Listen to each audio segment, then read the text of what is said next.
في أكبر الكتب.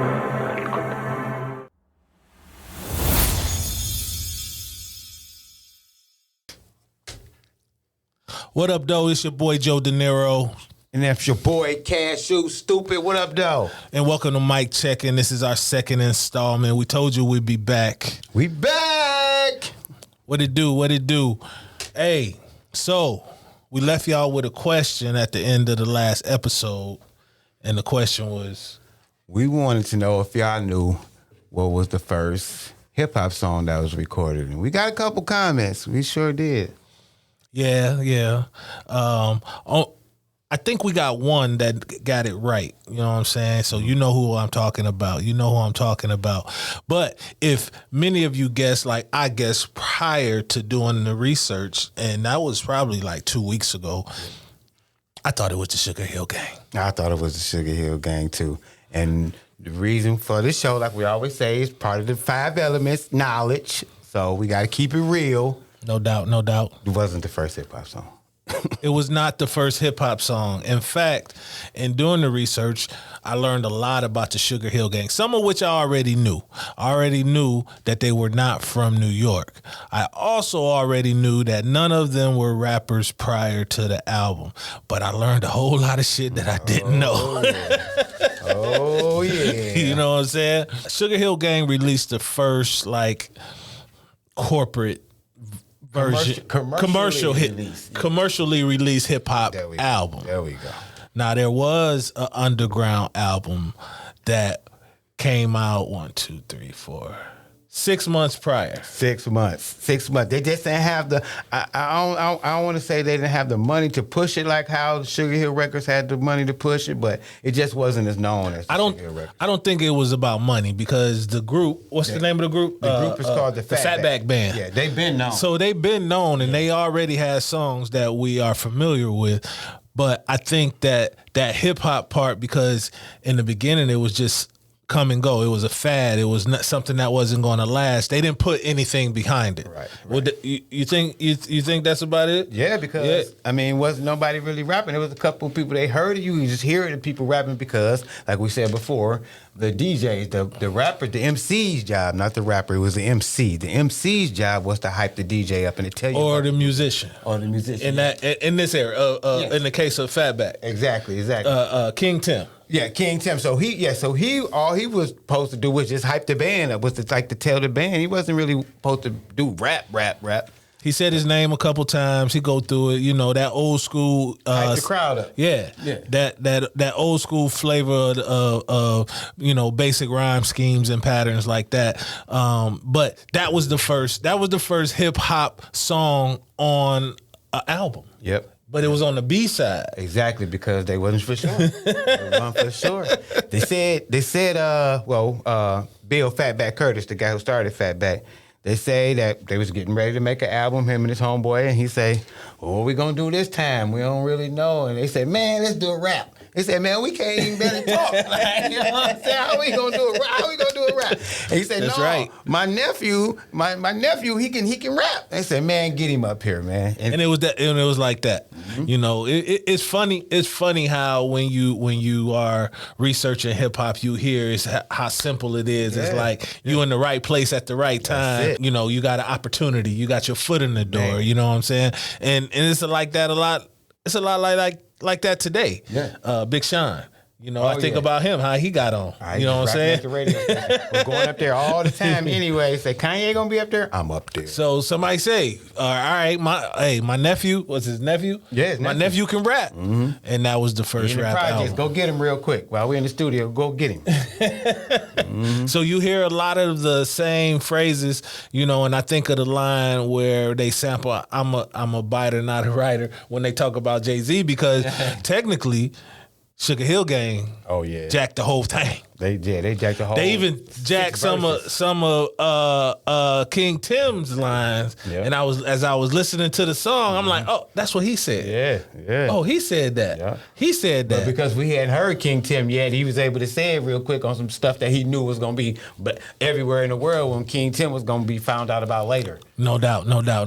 So They've been doing grimy and dirty in the game for a long time. Yeah, record labels and rappers and the whole thing. You know, what people been clean is the DJs, I guess. Right? You know shoot, I mean, some of them used to have to take payola, not have to, but hey, you want me to play your record, you got to hit my hand. But then you got to think I said that too fast because DJs was the first ones stealing beats. They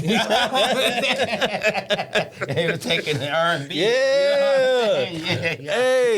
Hey, they were the first bootleggers. Now that you think about it, we call it sampling. Sampling. You know Yeah, give me that beat, fool. Yeah, taking your stuff, making it into a whole song. Now you rapping over. And if you listen to some of the old rap songs, they the end of the R&B, end of an R&B track. So I don't think I'd be doing the show justice if I didn't get into what I learned about Sugar Hill Gang, man. Oh yeah. So dude was making pizzas and got heard rapping by, what's her name? Sylvia Robinson. Sylvia Robinson. Yeah. And said, hey, I'm looking for a rapper. I like the way you rapping that. You think you could do an album pretty much like that. Just like that. Just like that. And not only did he say yeah, but he rapped line for line somebody else's rap. Raps, yeah. He was the manager. He was the manager of a real rapper. And so he said he could DJ do it. Cass. Yeah, Casanova Flack. Casanova. Which is Grandmaster Cass. Grandmaster Cass. He was going by Casanova Flack in his earlier days. And he said this Big Bang Hank is his manager. So he probably rapping Grandmaster Cass's rap when Sylvia Robinson heard him. You know what I'm saying? Yeah, that's how he got on. Yeah. And so I'm gonna start doing that. Right. I'm just gonna be rapping other people's shit. Just never know who listened. Yeah, I'm trying to come up. They might not have heard this before. You never heard that before. You never heard this all me. Pull somebody out from 1990 something that didn't make it. Yeah, pull somebody. We never heard of. Yeah, a one-hit wonder. And no doubt. Yeah, so that was like, and Grandmaster Cass, by him still being his manager, his friend, I guess he told him about the group. And he said, I need some rhymes. Help me out with these rhymes. And he gave him a book of stuff he wasn't using. Yeah, no doubt. Now, being that we grew up in Detroit, right, when we heard Rapper's Delight, that was it. Yeah. That was it. We didn't know the history. Nah. We didn't know if they. We didn't even care if they were from New York or New Jersey, which is where they're actually from. It didn't even matter. Mm-hmm. We just knew that we ain't never heard nothing like this. Right. I like the way it sound. Oh man, hip hop started. This is it. Yeah. This is it. Yeah. You know what I'm saying? So the Sugar Hill Gang. Even though they contributed such a big foundation for hip hop and what it is today, it's bittersweet. Yeah, you see what I'm saying? Because from what I understand, a lot of the the sugar got salt in it. A lot of the true pioneers didn't respect it, and they didn't even hang. Now that I look back at it, you ain't see Big Daddy Kane on tour with Sugar Hill Gang and all the rappers from back in the day. Well, Grandmaster Fast Furious 5 and them, they didn't go on tour with them dudes. They didn't even like that. I didn't even know, man. They ain't even like that. I mean, regular people, just regular people. Yeah.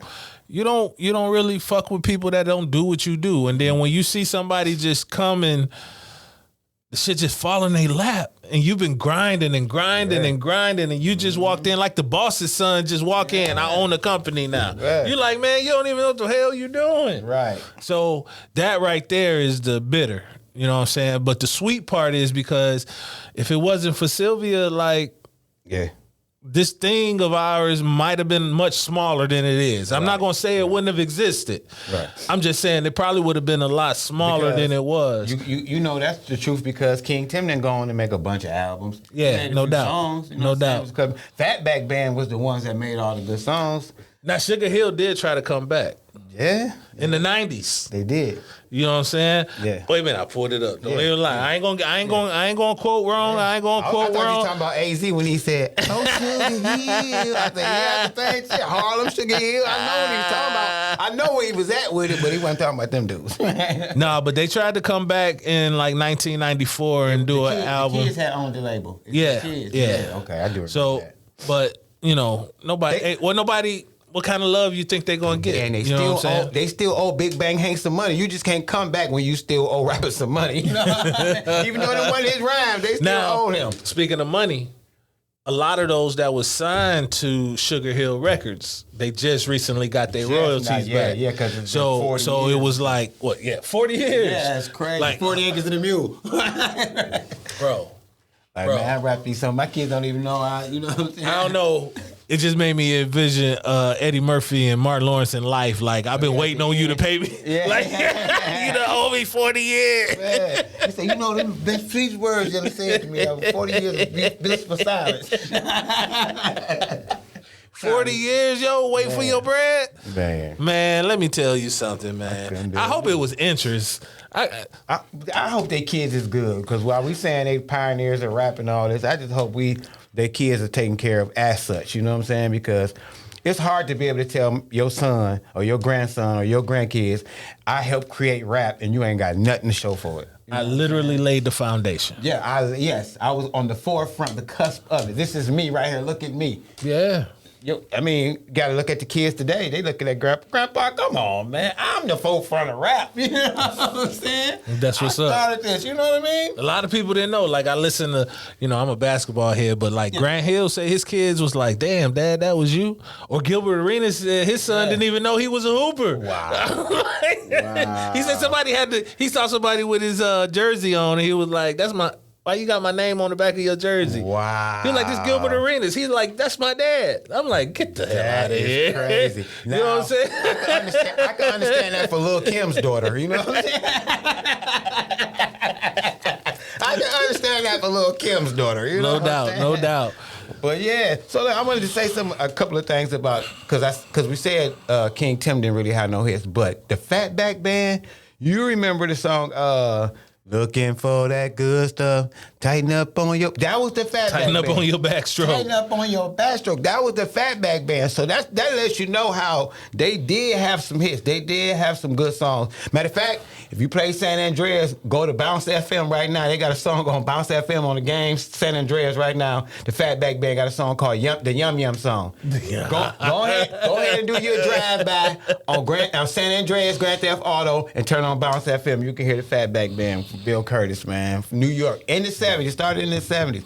The Fatback Band. Yeah, man, that was the foundation, man. They decided, first of all, they was jazz. They was a funk band, and they mixed jazz and R&B together. That's where funk came from. They called it street funk. That's really where it came from. Exactly. They had made their own style, and that's where they just came up with the idea. Let's do a rap. We just combining. We creating our own stuff. Let's do a rap. No doubt. Yeah. So they were already established, but they tried to get into something new, and somebody stole it from them pretty much. Yeah, it got stolen from them. Lyrics, the whole verses. The dress. I'm not a writer, I'm a biter. I'm gonna put a picture of King Tim up here, right? Look at the dress. Look how the way he dressed. Yeah. He was the first one. I swear. I think I dressed like that about 2 years ago. Man, I think I'm about to dress like that and my next trip I take, man. Hey, except for the boots. Yeah, I don't know if you seen his boots. Did you see his boots? What are those? I'm gonna post a picture too. The motherfucker had a heel and they was brown. That's all I remember. Man. It was the Fatback Band. I mean, they could do whatever. But them glasses in the fit. I hope. Yeah. He had man. We're gonna shout out to this video. Y'all check out this video. This video right there. Right. Check that video out right there. It's dope. It's dope. Innovative, you know what I'm saying? too. Innovative. If you a real hip hop head or hip hop historian and like information like this would be real informative too. And listen, hold on. Let me say something else about King Tim. Hold on. First rapper was named King. Oh, that's dope, right? This nigga said his name was King, right? No. He's the first king? Yeah. First king of rap. You know what I'm saying? For real. So we got the first king of rap, we got the king of rap, then we got King of the South. Yep. Then we there was a King T in there somewhere. King T from the West Coast. From the West Coast. Cuban them. That's what I'm talking about. Yeah. So listen, on the song, the Personality Job. That's the name of the song. Go listen to the song. So listen, he talk about himself. He talk about the band. He talk about the girls, and he talk about weed. If that ain't no rap star right there. He made the crowd move. He talked about get your hand, throw your hands in the air. He did the whole thing, the whole formula for rap. A good rap song. In one song. He did it all in one song. For a good rap album, my bad. No For doubt, a good rap no doubt. album, he did it all in one song. No doubt. Every verse was strategic. It was good. It was very good. It was very good. I get passionate when I talk about, old school hip hop, man, because that's the foundation, man. And like I said, this is Mike Checkin, and our show is about knowledge. Mike Checkin. For real. It's about the elements. Yeah. But right now, we always gonna share some knowledge, drop some knowledge, you know what I'm saying? We have to. Anything hip hop that you want to know, we're gonna try to figure it out for you. So if you got any comments, any suggestions, anybody you want us to talk about, please let us know. Right. Drop a line. So right here. Drop a line right there. And just let us know, you know what I'm saying? If it's topics that concern you in hip hop or in the history of hip hop, not so much of the way hip hop is going, because we can always talk about that. That's another show. You know what I'm saying? But the way hip hop used to be and the way it came from, that's what we're here for. So yeah, drop us a line. Hey, this has been Mike Checkin. Mike Checkin. With Cashew Stupid. Yes, and I'm Joe De Niro. And I'm Joe. Oh, you Joe De Niro. All right.